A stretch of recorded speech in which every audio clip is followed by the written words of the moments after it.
Okay, so this is the process for changing out a multi-port.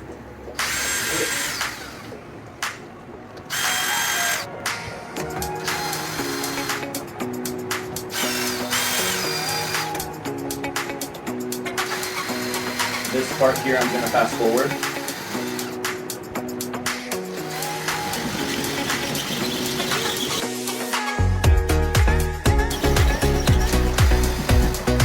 So you notice how I dropped one of these guys? Just for you, not for the video. Okay, nuts go in one. Bolts go in the other. Just pull it out. The reason you usually need to do this is if you got sand stuck in your multi-port.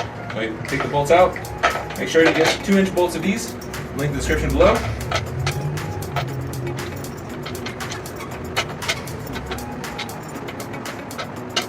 Okay. Then if you have any problems, you can clean it off. If you got sand stuck in here, you can take a knife and then clean it nice and round. And if you do have sand stuck in there, make sure to clean the gasket, which is this guy. Just clean all the way around. And what I do is I stop the chemicals before I start this, because otherwise you're going to get chlorine all over yourself and it'll turn your the color of your clothes a different color. Okay, so I start mine between filter and waste, or just so that what I want to do is I want to put it somewhere in the middle so that when I'm putting in these bolts, star pattern, it doesn't get in my way. And then you take this and you match up this little triangle on this side with that end right there. So again, you go by feel, put it in. Okay. And then once that's done, you take your bolts, just put them in after you've done your bolts, real quick.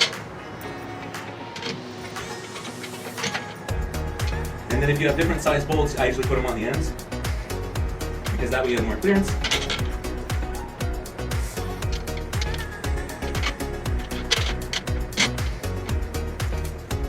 Now it's time to put on the nuts. For the nuts, you get a 10 millimeter wrench, and as you've noticed, I have both nuts that are not ribbed and nuts that are ribbed. The ones that are ribbed, you don't need a lock washer for them. The ones that don't have those little ribs on them, you do need a lock washer for them, and we have lock washers. You just put that like that. Let's put them inside. And what I usually do is I take one of these up here, and then I just start moving this, and I just start. On the inside, what I'll do is I'll hold the nut on the bottom, and then on the top, I go ahead and I screw this in. And I just hand thread them in. That's the first thing to do. And hand thread them in. And at the end, we're going to put them in like we would a car tire as we do star pattern. So we tighten them up star pattern.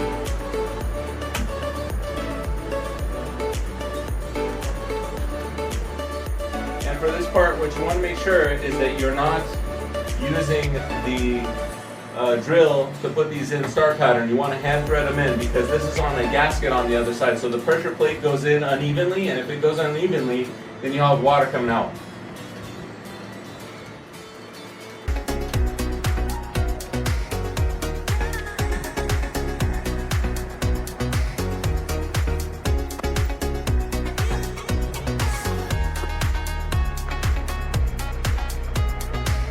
Alright, so now I'm going to start using a wrench. So with the wrench, what you want to do is open side in there, on the bottom, hold, and then just to keep it on one spot, and then you want to do star pattern.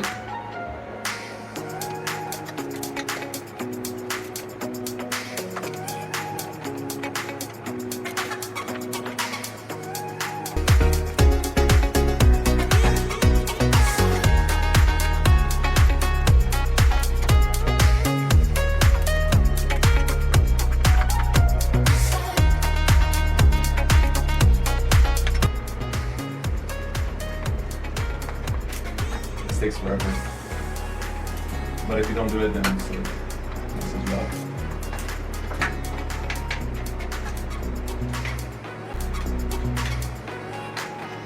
Okay, and then once you've checked all of those and they look good, as in they're pretty tight, for just tight, and they need to be tight, then once that's done, what you can then do is take this, push it down, and see if you can move it over to backwashing. We're going to start with backwashing first, because that's what I've noticed it works easiest.